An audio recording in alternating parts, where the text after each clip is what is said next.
ജീവിതത്തെക്കുറിച്ച് വികാരനിർഭരമായ പോസ്റ്റ് പങ്കുവച്ചിരിക്കുകയാണ് നടി ലക്ഷ്മിപ്രിയ. 40-ാം വയസ്സിലേക്ക് കടക്കുന്നതിന്റെ സന്തോഷമാണ് താരം കുറിപ്പിലൂടെ പങ്കുവച്ചിരിക്കുന്നത്. നേരത്തെയും ജീവിതത്തിൽ വന്ന മാറ്റങ്ങളെക്കുറിച്ച്, അനുഭവങ്ങളെക്കുറിച്ചും ലക്ഷ്മിപ്രിയ അഭിമുഖങ്ങളിൽ പറഞ്ഞിട്ടുണ്ട്. ഇപ്പോഴത്തെ പോസ്റ്റുമായി എത്തി 40-ാം പിറന്നാൾ ആഘോഷിക്കുകയാണ് താരം.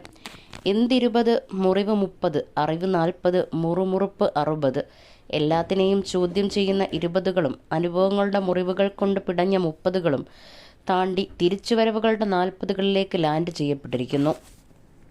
ബോധത്തിൻ്റെയും സ്വാഭാവിക പരുവപ്പെടലിൻ്റെയും ബോധത്തിലേക്ക് എത്തിയതുകൊണ്ടാവണം എൻ്റെ ഇന്നലകളിലെ വേദനിക്കലുകളിലെ പരാജയങ്ങളെ, അതിജീവിക്കലുകളെ, ചില മനുഷ്യരെ എല്ലാം ഒരു ചെറു പുഞ്ചിരിയോടെ തിരിഞ്ഞു നോക്കാൻ കഴിയുന്നത്.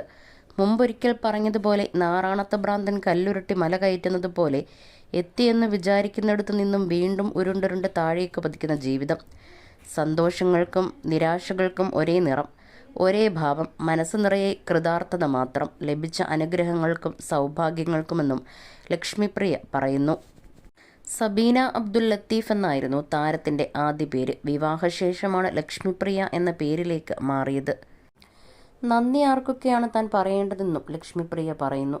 പ്രകൃതിക്കും അനുഭവങ്ങൾക്കും, എൻ്റെ അമ്മയ്ക്ക്, ഭഗവതിക്ക്, എൻ്റെ ഗുരുവായൂർ കണ്ണന്, ഗുരുക്കന്മാർക്ക്, ജീവിതത്തിൽ പകുതിയിലധികം ദൂരവും ചേർത്ത് നടത്തിയ ഭർത്താവിന്, അമ്മയുടെ പ്രിയപ്പെട്ട കൂട്ടുകാരിയായ മകൾ മാധുവിന്, എൻ്റെ വല്യേട്ടന്, പിന്നെ എൻ്റെ പ്രിയപ്പെട്ട സൗഹൃദങ്ങളായ നിങ്ങൾ ഓരോരുത്തർക്കും നിറഞ്ഞ സ്നേഹത്തോടെ ലക്ഷ്മിപ്രിയ. ടെലിവിഷൻ പരിപാടികളിലൂടെയാണ് ലക്ഷ്മിപ്രിയ അഭിനയ ജീവിതത്തിന് തുടക്കം കുറിക്കുന്നത്. 2005-ൽ മോഹൻലാൽ ചിത്രമായ നരൻ എന്ന ചിത്രത്തിൽ ഒരു ചെറിയ വേഷം അഭിനയിച്ചുകൊണ്ട് സിനിമയിലെത്തി. 2010-ൽ സത്യൻ അന്തിക്കാട് ജയറാം ചിത്രമായ കഥ തുടരുന്നു എന്ന സിനിമയിലെ വേഷം പ്രേക്ഷക പ്രീതി നേടിക്കൊടുത്തു. തുടർന്ന് 80ഓളം സിനിമകളിൽ ലക്ഷ്മിപ്രിയ അഭിനയിച്ചു.